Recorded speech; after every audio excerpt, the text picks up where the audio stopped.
It's the 910 Sports Podcast. Here we go. Where we interview the best athletes from all over the world. Ready?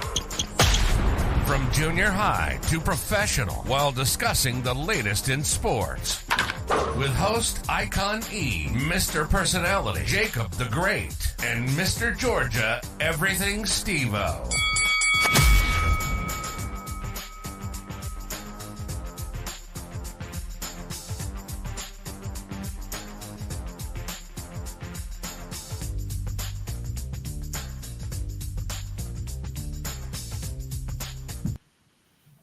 What's going on? It's your boy Icon E. We here on 910 Sports. First episode of the year. I want to thank God for this first episode of the year. We took a couple of weeks off, because of the holidays and everything, but we back moving and grooving. First of the year, doing our thing. You know what I'm saying? I want to introduce, everybody, my man, Ace Boom Coon, little brother, you know what I'm saying, Mr. Georgia. Everything, Mr. Georgia. You know what I'm saying? Steve-O, what's in the building? What's going on, Icon? What's going on, man? Like you said, first show of the year, man. Just want to praise God, give honor to God for allowing us to be here today and to do what we love to do, man. So I appreciate you, appreciate God and everything else we got going on and what we about to do in 2023. So I'm excited. Yes, sir. Yeah, because the crazy part was, I know you're talking about the adjustment of the intro, and I couldn't get back in touch because It's all good. Went through that fever thing or fiber, whatever, however you pronounce it, whatever. But I'm gonna still make some adjustments to the intro, but I want to put something together, something different, because I knew we were going to a new era, new whatever. So, but definitely I want to put something else together for that. It's been a lot going on this week in sports, man. A lot going on. First and foremost, I want to just, thank God for the healing for that young brother, Damar Hamlin. I was watching it live when it happened last week, and as soon as it happened, I knew it wasn't the normal situation. You know what I'm saying? Just by me, because normally when you see a concussion hit or whatever, you see the guy kind of get up and wobble a little bit or look, gazy eyes, and he kind of walking off or whatever. Even a lot of times they even try to run back to the huddle, try to plan it off or whatever. You know what I mean? And in this situation, when the guy got up and he just fell straight back down, I said, "Oh, so that's something different." You know what I'm saying? Or whatever. So I'm just glad that he's, because it ain't gonna lie, it shook me up, man. I was shook up by that thing. You know what I'm saying? To see like that, because I was like, I know in my lifetime, I've never seen anybody have to get CPR on a football field. I knew that, and then when they kind of verified it after the game and throughout the whole broadcast, I said, I know I've never seen that before. So I was trying to, rack my brain, like, have I ever seen that before? Nah, not on the football field. Not on TV like that. Yeah, the closest thing I could ever think to see something that horrific in a game was Hank Gathers. I know you maybe before your time. Yeah, no. Hank Gathers was a basketball player. He played for Laurel Marymount back in the 90s, and that was the last time I remember seeing something like that or whatever. But what's going on, my man? How you doing? Oh, how you doing? Doing good myself. How you doing? I'm good. I'm good. Jacob, he might be coming around. He feeling under the weather this morning, so we might have to kind of do this interview without him. So but we're not gonna stop the show. We're gonna keep this thing moving, or whatever the case may be. Okay. So basically, you came from you played college football. Yes, sir. You a coach and a recruiter now. And it seems like just what we see in your bio and stuff. You maybe at some point trying to get back to your playing days. Is that correct? Yes, sir. Okay, so just go take us back to childhood. When, as a child, what age was it when you started playing like football and being like serious about it as a child? I mean, honestly, as a child growing up, back in elementary days, we used to play football before school. I went to class before school, after school, kick elementary school, back in Harvey, Illinois. So we used to play football before school, and the passion for football was always there. So sixth grade year, I went to this private school in Chicago Heights and got the opportunity to play organized football. And back at that time, I was a little husky at the time, so I played like offensive lineman, defensive lineman at the time. And I was very good. After that aspect, I ain't play again till freshman year high school. And freshman year high school, my passion for receiver was always there. I was good catching the ball. And who I looked up to in the league was Terrell Owens at the time.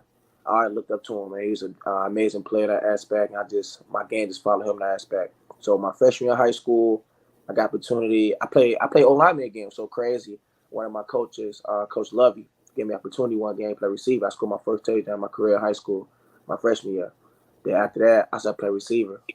And also during my freshman year, I played basketball too, my 4 years of high school too also. So like kind of correlated that aspect. So my sophomore year, the first like 4 games, I played O-lineman.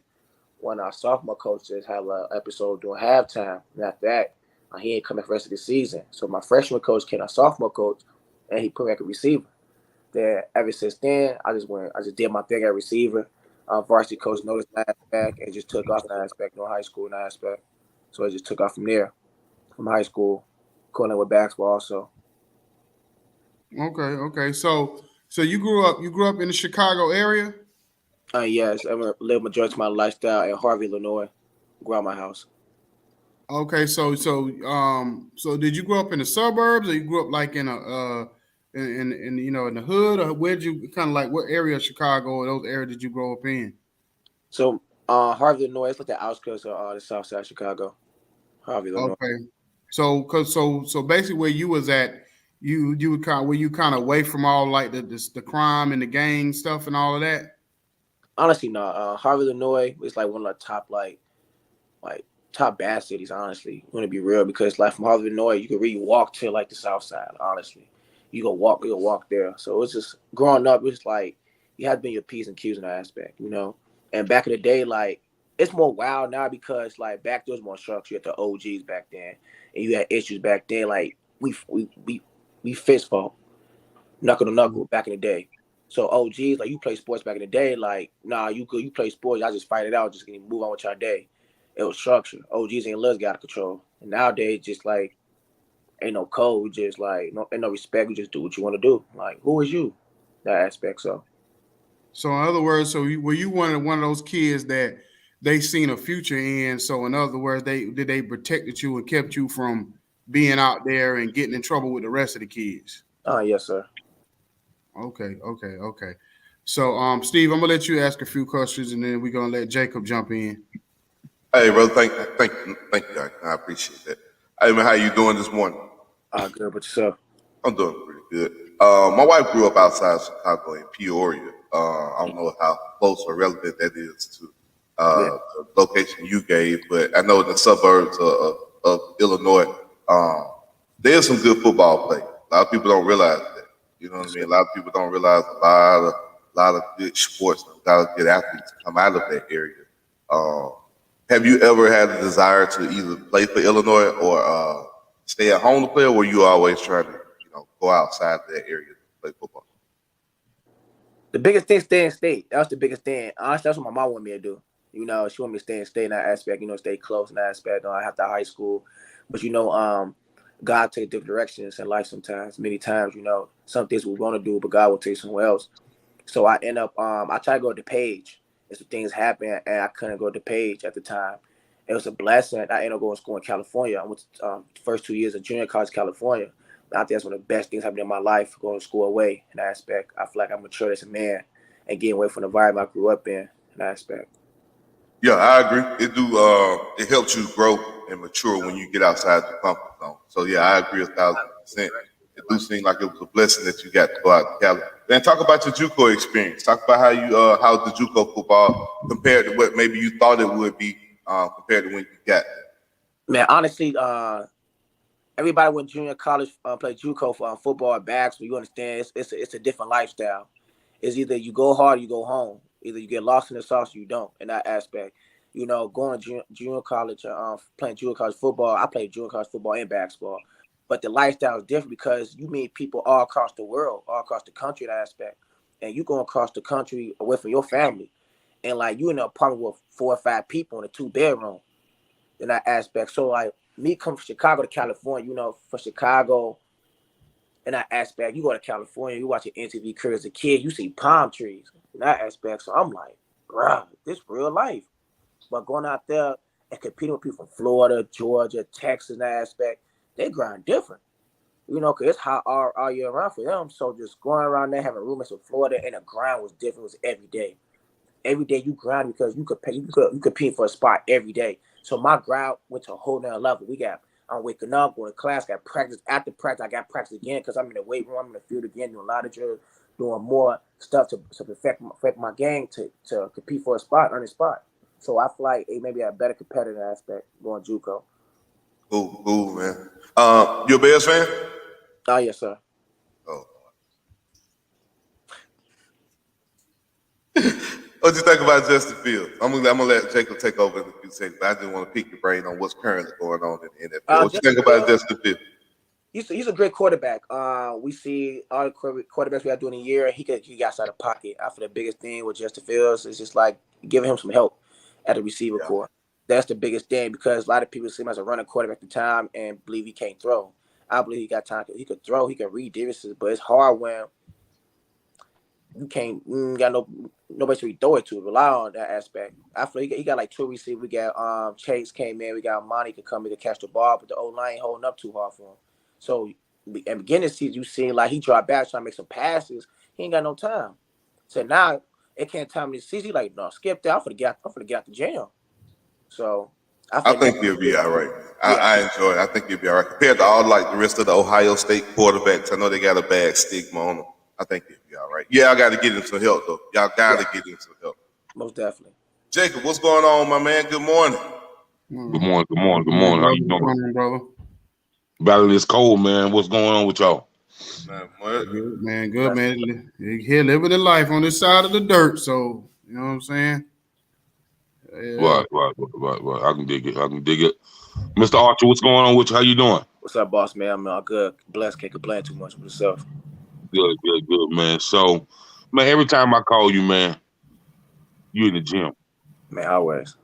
So, man, let's talk about your like how well you understand this written condition and how well people who are in athletics should understand it, and you know why they should own that strength and condition and how it can help them get to the next level. Biggest thing I say with strength and conditioning come on all aspects with stretching. Stretching is so important because stretching it helps. If you don't stretch as a football player, you restrict your mobility in football, basketball, any sport you play in that aspect. Because the more you stretch, the more movements you make, you go relieve yourself of certain injuries. And like a lot of football players in that aspect, they're not as flexible. And sometimes you're in a football field, you be in awkward positions in a football field, and you don't stretch it. Sometimes it comes to a point where you can tear something in that aspect. And another thing I say is eating right. Like some people got the fortune they can eat wrong and get through time, get to the top. A lot of people can't. Eat trash, stuff like that. You see LeBron James, how he take care of his body, he been in the league so long because he eat the right food.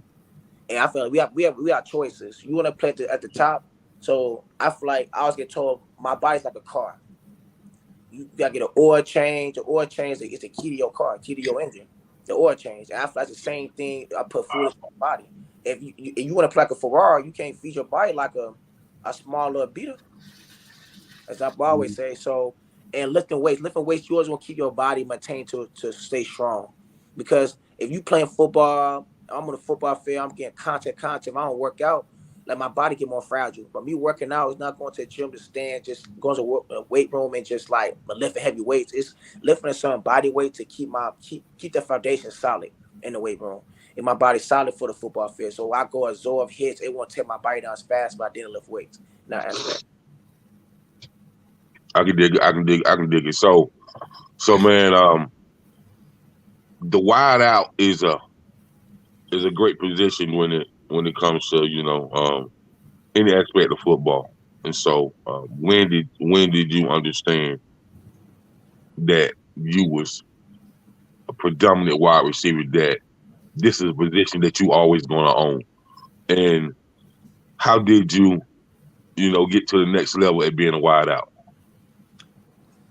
Honestly, as a kid, I feel like I had the passion for a receiver. As a kid, I was saying before I had passion for. I always had hands. I was good catching ball at the highest point. I looked at Terrell Owens as a kid growing up, but it took levels to it. In high school, I feel like I played bags, so I was just always strong. So I was always good to fade ball, to slant the post, in that aspect. But through college, I feel like JUCO, I started to get a little. I understood the receiver spot more. I always been quick.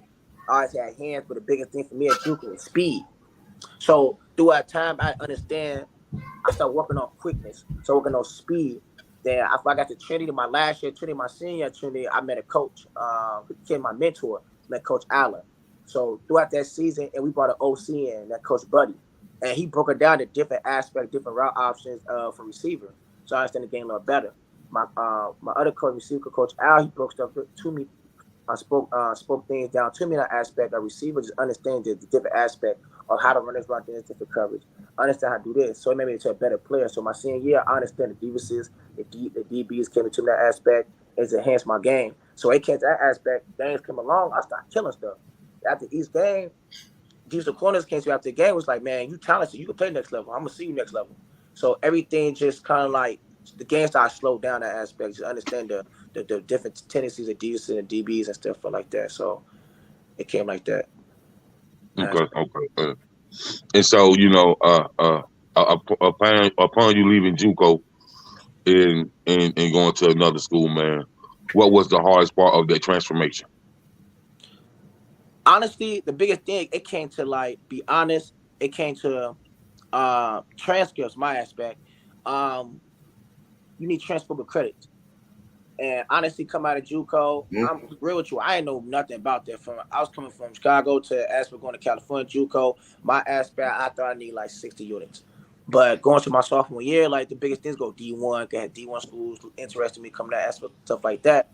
It came to a point like, and you need 60 transferable credits. And one of my coaches was my counselor. So it came to a point of just like putting us in classes and that aspect and just the play. So I learned that aspect. And it was just like it was crazy in that aspect. So, but leaving JUCO and going somewhere else to play ball, I feel like it was easier because JUCO was like a different type of ball game. You survive in JUCO, I feel you can play anywhere. A lot of people in NFL came from JUCO. You survive JUCO, you play anywhere. So the transition, it wasn't hard at all. Okay, okay, okay, okay. Upon you going to, upon you leaving JUCO, going to the next school, man, what were some challenges for you when you transferred? Were there any challenges for you on the field and off the field? Or how was it? How was it for you? Cause it's challenges like when you go to the next level. So, what type of challenges did you face? Man, it's crazy. I felt so after JUCO, man. That's where life really hit. JUCO, going to school in California, it was just like everybody riding the wave. Everything's good. When you high, you doing good. Everything's good. Everybody ride your wave. So after JUCO, I found out I couldn't go D1, D2, NCAA. I had to go NAIA. I'll be honestly, I was at NAIA. I quit football for a little bit. In that aspect, I was one okay, like NAIA, like man, I ain't playing that. Like one of my close friends, like man, you gotta keep playing, you gotta keep playing. Cause I see my teammates going to NCAA D1, D2, and I'm going NAIA. I know everybody tell like man, you get up to play that, but it came to the transcript aspect. So what happened was, so I ended up signing school playing Kansas. So I ended up coming back to the crib, my mom crib. I'm chilling. I'm laying down. I'm fucking play ball. I leave a couple of weeks. I'm asleep. I get called from my coach like, hey, Devante, got some new to tell you. Like, the class you retook, the math class you retook to be eligible to play this year, he was like, in the NAIA clubhouse, they don't set the same class twice. So I can't ain't eligible. I got stuck in Chicago. I'm asleep. I woke up to a call like that, and I'm stuck in Chicago. I'm supposed to be gone next week. So now it's the life really hit. Like, I'm stuck in Chicago, and my financial aid got messed up. Financial aid told me, like, I get $500 for the whole year financial aid. $500. You gonna do $500 for financial aid for a whole year? You can't do no $500. So like I got stuck in Chicago. That's stuff in rock bottom for me. It's like I had no money at the time. I couldn't buy myself a piece of gum at the time. So that's the time like I went from here, you the man, to all to the dirt. Like same people supporting me. I'm calling, what's up? I'm in crickets.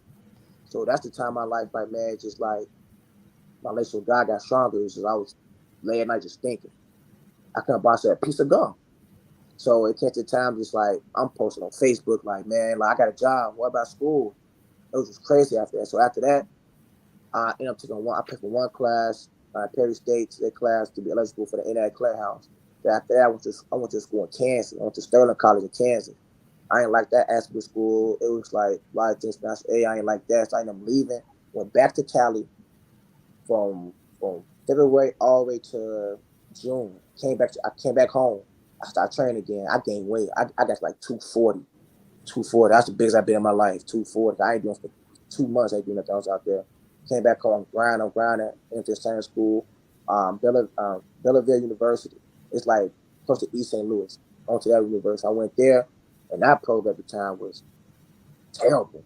Coaches, everybody was terrible. And players were doing on strike, everything. So I ended up leaving that school. Leaving that school, came back home again. I work another job.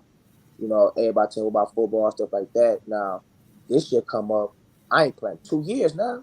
That's 2015, playing 2 years in this aspect. So after that, I'm training. I'm working at Food for Last. I'm training. I'm at sports. You know what, man? I still have to pass for the game. I still could do this. So I went to one more school, went to Trinity National, Chicago, Illinois. I went this like my last chance in that aspect. I put up to that school at 2:30. 2:30. I'm telling you, I'm slow. I'm telling you, I was so slow. I had hands though. I put to school. I ran a route. Hey, you look at me. I test that he the truth. Man, I started running routes. Man, you could have fell asleep, woke up, and still caught me on the route so slow. So slow was the time. But one thing about me, my determination, it was so crazy. So I know grind that spring got faster. I'm getting better and better aspect. Go to my senior year, I went to California, train, pick my senior year, and I balled out in that aspect. And a lot of people ain't seen me play. I ain't playing 3 seasons. I ain't played 3 seasons in my senior year. And my first game my senior year, I went for 9 catches for 181 yards. And people was like, "Oh, who was that?" In my first game, we down at Chicago Bears, like practice facility. The first game, Alex Brown to the game.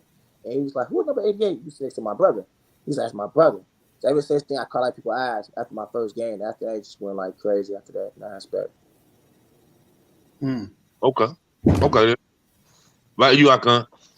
Wow. So one thing I gotta do, I gotta commend you because a lot of kids would have gave up, especially after that missing 2 years.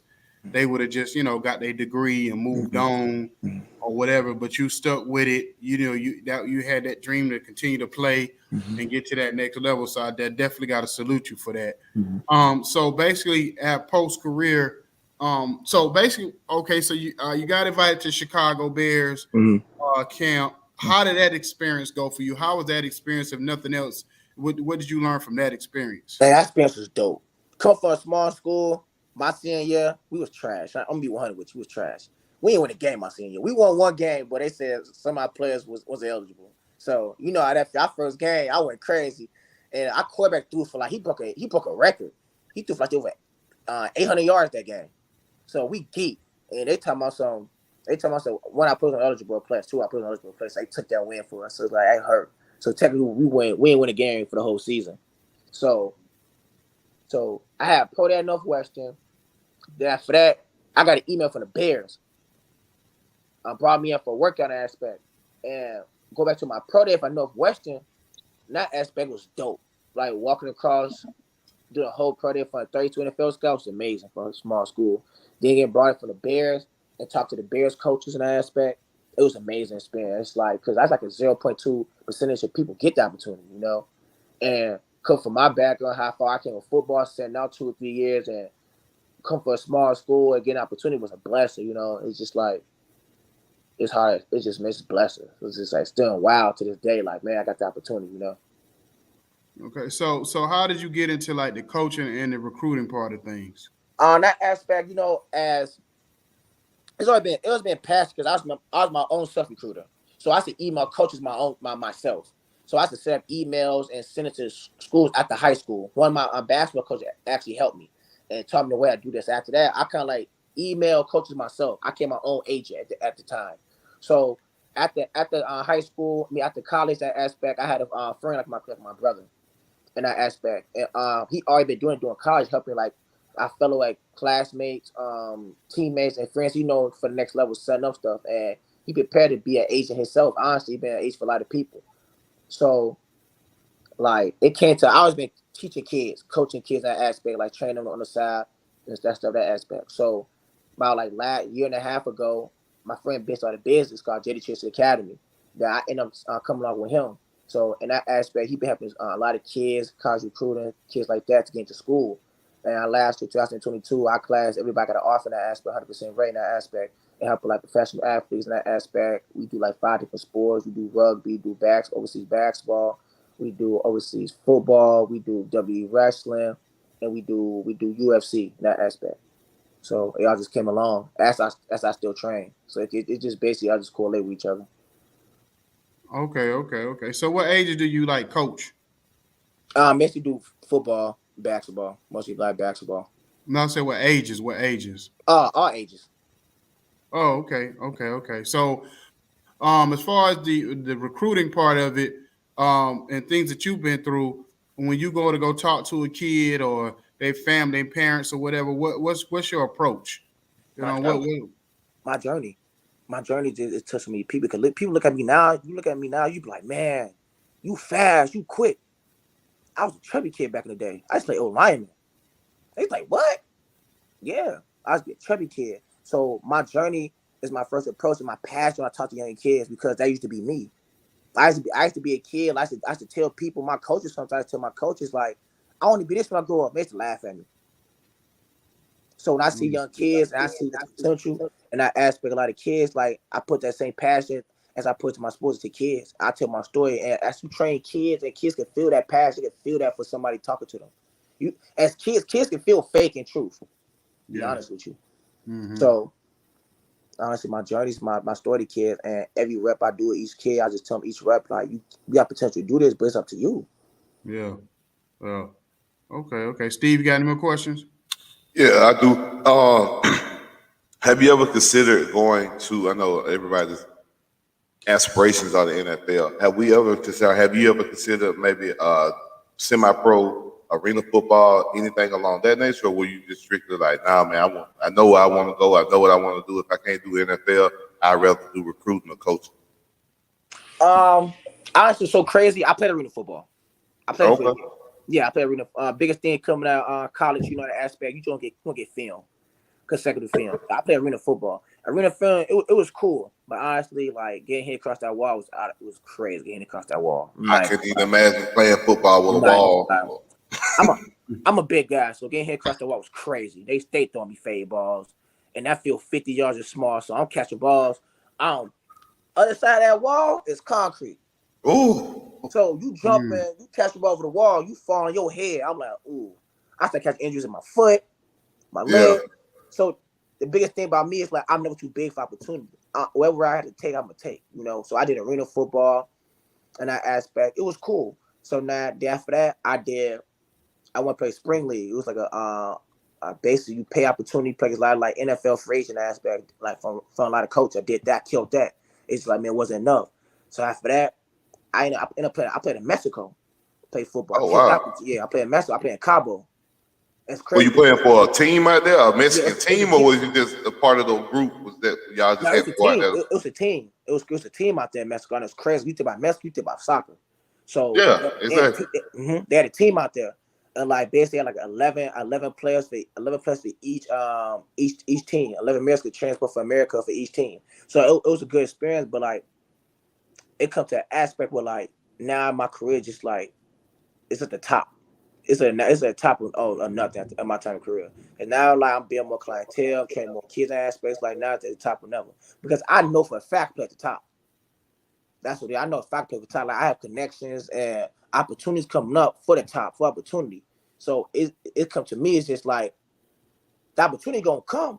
It's just like either gonna be ready or not. Either you gonna take advantage of opportunity or you just gonna you gotta luck. Move on with life. That's how I take it as. So all right, and you said wide receivers, that was your spot. You played offensive lineman, you were young because of size, of course. But why? All right, so give me your Mount Rushmore, your top 4 wide receivers all time. I know T.O. already won. Yeah. Say T.O. your boy. Yeah. And who else you got? So I got T.O., I got Randy Moss. I got Calvin Johnson. And I got the last one. That's tough. You said Megatron? Yeah, Megatron. Now, would I be wrong? Because I don't believe he should be in the Hall of Fame. He's a dog. I feel like he could play longer. Exactly. We just didn't get a big enough sample to put him in the Hall he can of play Fame, longer. For sure. The last one more spot. One more spot. That's tough. You got Jerry Rice still out there. Let me see who else you got out there. You got Michael Irvin. Mike Irvin. Michael Irvin, yeah. What you mean? What you mean? What you mean? Tough. Ready, hey, Steve, don't do that, bro. Steve, don't do that. I ain't gonna do it anymore. We gotta guess. We gotta guess this morning. We gotta guess this morning. I ain't gonna do that. We gotta guess this morning. I ain't gonna act up. Go ahead. Wow. That's tough. I didn't even know that. I didn't even know Michael Irvin top 5. Huh? That's tough. The last one, I say. Oh, we're gonna talk about this later. Oh man, that's tough. It is tough now. You only got but one. We ain't got but one more spot there. It is tough. I ain't gonna lie to you. It's tough. I won't think too much on it. Take your time. Man, it's tough because you got Larry Fitzgerald here. He a dog. Larry Fitzgerald, dog. You know. You said who? Larry Fitz. I would say Larry Fitz over 88. Oh man. Who y'all thinking? I give y'all that. So I'm just floored that you ain't even named Jerry Rice as number one. Like I'm really floored. Yeah, more people start with Jerry Rice. That's what more people start. Yeah, you probably the first person I've ever heard never say Jerry Rice. Like yeah. At least in the top 4. He may not be the GOAT to everybody, but he at least in top 4. Because mine is Jerry Rice, Michael Irvin, Randy Moss, Randy Moss. Yeah. And I don't know, like I'm a little biased, but you have to have T.O. Who else are you gonna put beside T.O.? That's what I'm saying. Like Jerry Rice up to you. Jerry Rice. I ain't got Randy Moss on my top 5. It's like I don't. I like you ain't got Randy Moss? Huh? Nah. He said he ain't got Randy Moss in his top 5. I don't. Wow. I don't. Remember, I watch football when football was football. It ain't football no more, bro. I don't know. I don't necessarily. I mean, like I said, that's a tricky one for me. But I don't necessarily think T.O. is. I don't know. I don't necessarily see T.O. top 4. I don't know. You like. You know I what? like T.O., but T.O. I do agree with some people sometimes to a certain degree with T.O. T.O. caused a lot of issues in locker rooms. So like, and he lead all stats behind Jerry Rice. He got stats, but still, he wasn't a winning. He didn't bring a winning culture to nobody. He was a cancer. He was toxic to every team. He's not no cancer. I can't. Every time a black person got an opinion, they're a cancer. Stop, man. I mean, no, what you mean? I mean, put it like man, that. He deserves to be in the Hall of Fame, but I don't think.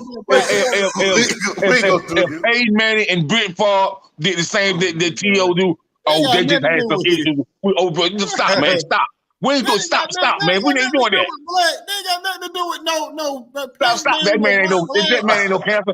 That man was passionate about the game, and he gonna stand on his principles, and that's the bottom line. That's wrong with that sometimes. That's what's wrong with sometimes we stand on principles and get us in trouble. As soon as we do it, like these street principles, same thing. Everybody wants to stand on principles. As soon as we do it, Icon, why we gotta be principles gonna make you right? Hey. I can't. As soon as we do it, why you gotta be like mush mouth on fire up? Baby. You know what I mean? Hey man, listen to this. Hold up. So you got Larry Fitzgerald, Marvin Harris, Chris Carter, Tim Brown, Antonio Brown, Crazy Hill, Reggie Wayne, Julio Jones, Isaac Bruce, Michael Irvin, Steve Smith. You know what we forgot? Low key go crazy. He's underrated. Mike Evans. Mike Evans is a good receiver, but not consistent enough. He's a product of Tom Brady. I'm just no, he was good before Tom Brady. Yeah, it's his ninth season in a row over 1,000 yards. Brady. He was giving 9 you seasons in a 1,000 row. yards. He was giving you 1,000 yards before Tom Brady. 9 seasons in a row, 1,000 yards. He's underrated. I see. That's what made me mad. Everybody always want to give Tom Brady all the credit. Tom Brady can't take credit for every dang thing. No, you know what I'm saying? Mike Evans was doing good, but he wasn't already balling before. You're right, he was. But they wasn't winning no games. You're right. That's what it was. He wasn't winning. They weren't winning no games. You're right. He was balling. They just weren't winning. They weren't winning the game. Tom Brady, not Jesus. He did not doggone save everybody. You know what I'm saying? I ain't say he was. I am not trying to be Skip Bayless this morning. I just simply said that Tom Brady effect is real. That's all. But nobody named Andre Johnson. Andre Johnson, he one of the Miami, wide receiver legends. What y'all think about Dez? Dez? Dez ain't top. No, Dez ain't top. I'm a Cowboys fan. Dez ain't top 10 to me. Nah, me. Yeah. Me, I put Julio way over him. I take Julio way over there. Yeah, Julio dog for sure. Yeah. I can't think of nobody else, so I'll probably just go ahead and put T.O. in there because I can't. It's other players I could maybe make an argument for, but when you look at numbers, I have to put T.O. in there. I could make. I won't because Chris Carter. Chris Carter, I definitely was gonna put him in there. I can make an argument for Chris Carter. I'm gonna go with Chris Carter because I think Chris Carter, to me, them hands. I'm gonna say Chris Carter over T.O. I can make a call for Chris Carter, and I can make an argument for the greatest wide receiver ever played the game, and Steve Largent. Steve Largent, yep. You went back. You went back. Hey, I'm gonna tell you another person you could put in there too. Art Monk. Well, you might not go back that far, but Art Monk was a bad boy. Art Monk and Gary Clark. Yep, there was both of them dogs. Art Monk played. Lance Allworth. Who is Lance Allworth? I have to look at some of these black and white pictures and ask y'all. I don't know nothing about these black and white pictures. Who is Lance Allworth? Lance Allworth? I don't know who that is. Yeah, okay. Lance back there when my daddy was a kid, bro. Oh, my fault. Don Hudson. I heard that name before. I don't know some of these guys. Oh man, hey man. So we had to put Metcalf in there as well, bro. If we talking about dogs. DK Metcalf? Nah, he ain't no goat. Eric Metcalf. Eric Metcalf. I thought you were DK Metcalf. I'm like, no. I mean, either I would say DJ. No. Metcalf that played for the Falcons and the Browns. Yeah. That Metcalf. I mean, I'll put Julio over there over top a lot of them players. But Julio in a top 5. Julio had 5-year season. Stop, man. Guess what I said too? Julio was a straight beast. Depending on what you look for, because you got him and Antonio Brown. When you go through history, you look at no. When you go through history, at one point, them two were the top 2 wide receivers. Yeah, I give it to him. Antonio Brown had the greatest 3 runs in the history of football. Like better than Jerry Rice, better than Michael Irvin, better than T.O. If you look at numbers, nobody has had a better 3-year run than Antonio Brown. If you look at his numbers. I give you that, but man, just take your emotions out when you think about Antonio Brown, bro. That's all, man. Yeah, I'm not. But I'm saying we still got a sample size to make him a GOAT. He's still up there. He could still even go to the Hall of Fame, but he's not a GOAT. He ain't going to the Hall of Fame. He ain't going to the Hall of Fame. I ain't gonna say he no GOAT, but I'm gonna say you talk about receivers that change in a certain type of span. You got to mention Antonio Brown because he, like you said, in that 3-4 year span, he was an animal on the field. Oh yeah. All I remember is that one night on Monday Night Football when they played us and they played Washington on Monday Night Football, and I've never seen a wide receiver dominate the way he dominated that night. The stuff he was doing that night was crazy. I was like, I didn't even really know who he was at the time. I don't know, man, 6-7 years ago. I was like, because how Deshaun Jackson used to dominate the Cowboys and beat them by himself. I don't know, bro. Yeah, you're right. But Deshaun Jackson will get you on like that one, like he get you on that one deep route. The way Antonio Brown was catching stuff, all kind of stuff. He was deep route, everything. He was just killing them. Like it was like he was in a training camp, and he was showing like 1-on-1 and wide receiver. That's what he was doing that night. Like, D-Jack players like that, they'll normally get you on them deep routes, over the top route. That's how D-Jack can get you.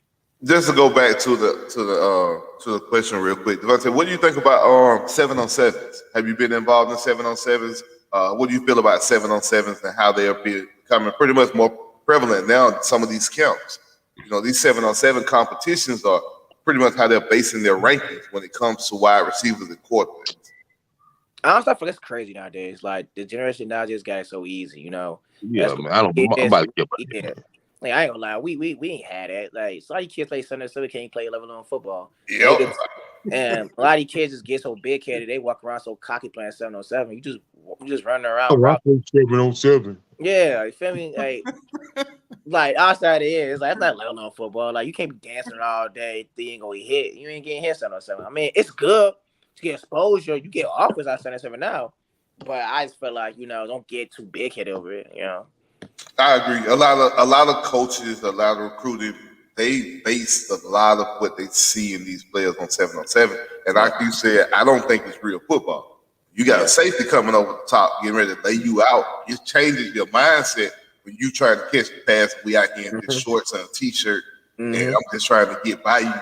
If you ain't got nobody really putting a lick on you, you ain't got no pass on, it's hard to really base just off that. But I know a lot of kids, like you said, that's all they post. They post their 7-on-7 clips. Yep.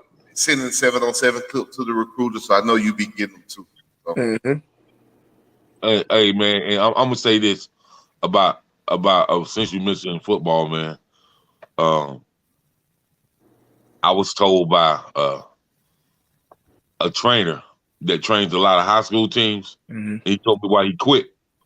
He said because the coaches nowadays now have no discipline. They say the kids can talk all the way over. So like you said, it's different, bro. It's different. Like when I played, man, you kind of knew not to disrespect the coach. Yeah, because the coach was somebody that your parents been knowing for a long time. You know what I mean? So they feel like if you got out of pocket with the coach, they feel like, what did you do? Facts. You know what I mean? But nowadays, man, these kids say anything got their mouth, boy. Good man. And in saying that, do you see Devontae now that you've been playing, you play kind of in both eras or been around different eras of football? Do you see the players being more combative doing practice and doing on the sidelines than you did when you first was playing? These kids talk too much. These kids too emotional. First of all, the kids too emotional. Like you said, back in the day, well, your mom dropped you after practice, she go home, she let the coach deal with you. Because in a way, your coach back in the day, your coach for you was like the father figure to you. So like he was saying, like if you did some wrong practice, what you do? Don't come tell me you ain't gonna tell me the truth. What did you do? Cause in the day, parents respect coaches in that aspect. Nowadays, it's just like the kids say something, the parents acting out of control, play my son, this and that. Like, man, it's just crazy. It's the parents are like the kids. So I mean. Is it just the moms or is it the dads too that be tripping? Is it just both the moms? Both of them, Mike. It's both of them. Oh, okay. I'm just trying to make it clear when he say parents. I'm just trying to make it clear. You think the fathers have some common sense as a man. He plays sports, but he probably act worse than the mother. He said that let the woman. He let her talk. Hey, bro, I seen reports where, it was a report happened in Texas where the dad got killed at a little league game. You know what I mean? Right. I seen that. Yeah, I seen that. Yeah. Man, that's ridiculous, man. Ridiculous, man. Now I'm gonna tell you where it's worse at. I'm gonna tell you what sport is worse at: baseball. I seen when my nephew played baseball, and my nephew now he played for the Detroit Lions now. But when he played baseball as a kid, and I went out there, and we talking about 7, 8 year, 9-year-old kids, and you'd have seen the way them dads was acting. You know what I'm saying, out there on that baseball field? I was like, this is ridiculous. I said, y'all know these kids only like 7, 8 years old. And y'all act like these kids grown men out there the way y'all fussing and arguing and not even with the kids, like the way they going at the umpire and the refs on the crazy. Field. It's crazy. This is crazy. You know what I'm saying? So it was just yeah. So yeah, I understand what y'all mean by that, with especially with the dads really got emotional over the years. Like, man, it's worse. The dads was like, whatever the coach tell you to do, even if you seen your son get snatched off the field because he did something stupid, you know what I'm saying? You ain't going to this coach after the game talking about why you grabbed my kid. You like, you know what I'm saying? Whatever you did, you probably deserve to get snatched up like that. You know what I'm saying? 9 times out of 10. And why you think a lot of these kids go to the next level, go to colleges, they don't survive. Because these college coaches ain't going for that. Nope. Like you might put off in little low leagues and high school. You might to a certain extent, depending what high school you go to. Because all high school coaches ain't going for that. You get to college, these college coaches don't play that. Ain't no You see Tom Izzo. You seen that game in the tournament a couple years ago when Tom Izzo got in his player face and they about crucified Tom Izzo. Yeah. You know what I'm saying? The reporters and stuff for that. Back in the day, they ain't never do Bobby Knight like that. I'm telling you, Bobby Knight was going ham. I'm telling you, at those power fast school colleges, I promise your coaches be snapping. I promise you go outside the program and tell some things you're done. Like I'm telling you, they on next level. The kids ain't doing that next level. You gone, bow. You get replaced. You see the transfer portal? Oh my gosh.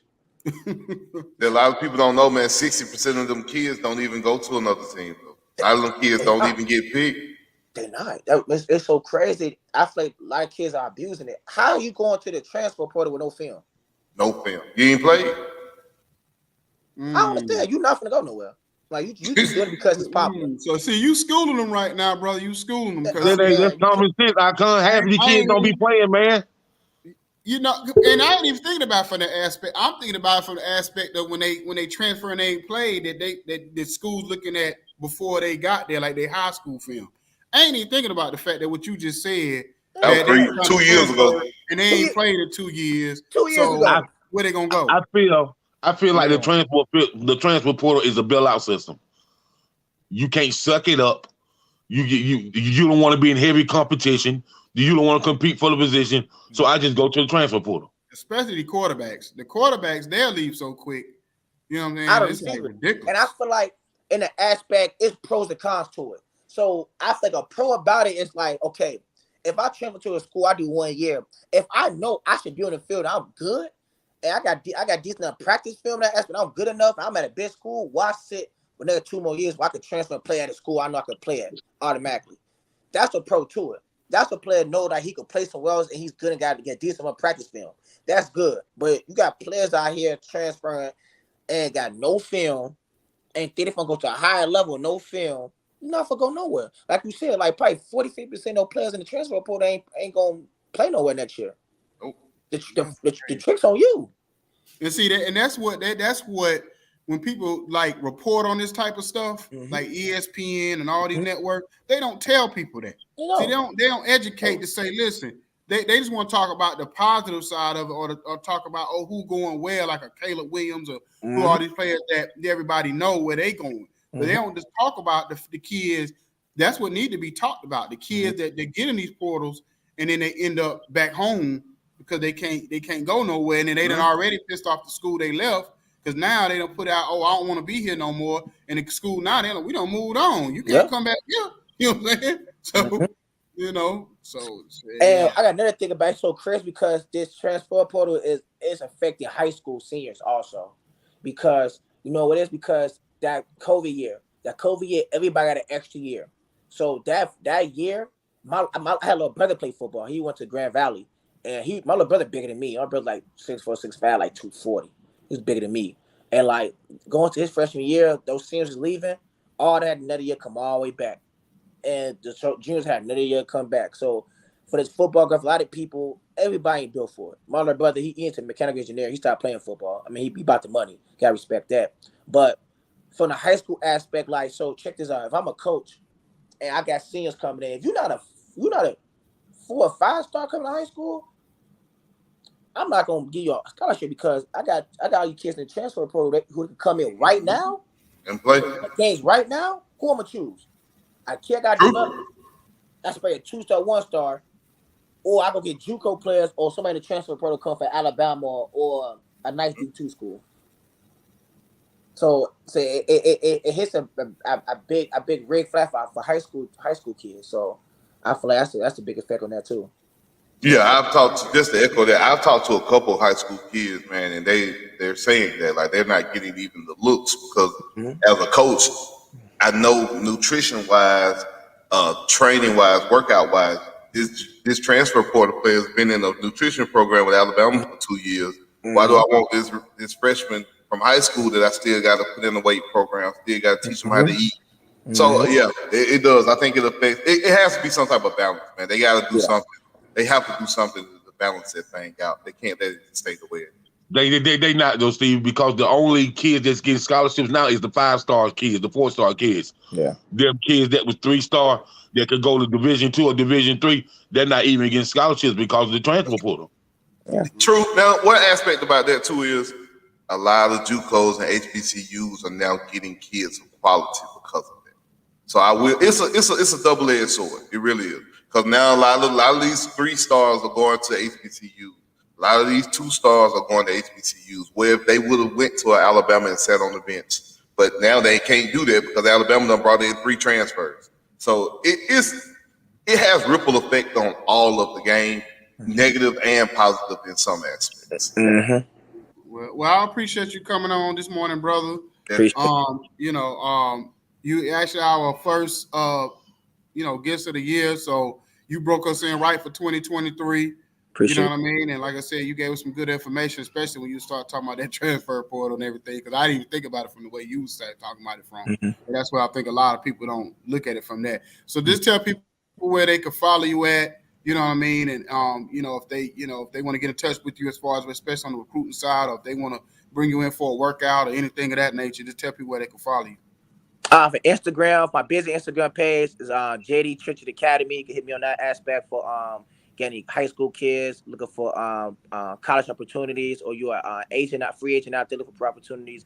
Hit me on JD Church Academy on Instagram. My personal Instagram page is called Archie Baby. I know it's a crazy name, I know, right? Archie Baby with ARCHY 4 Y's and Baby BABY with 4 Y's also. I know that's crazy. And that aspect. And my Facebook is Devanta Archer in that aspect. You can follow me along in that aspect. This show, I'm gonna get brought to camp for the UCFL for the Generals. Got another workout coming out in February 18th. We'll probably work out with some different teams in NFL aspect and different aspects. Different leagues come to that aspect. So a lot of big things coming up. You can follow me in that aspect to keep you updated in that aspect. All right, would you consider the XFL? Oh yes, sir. I'm in talks with that too. So we see how that goes. So yeah, so.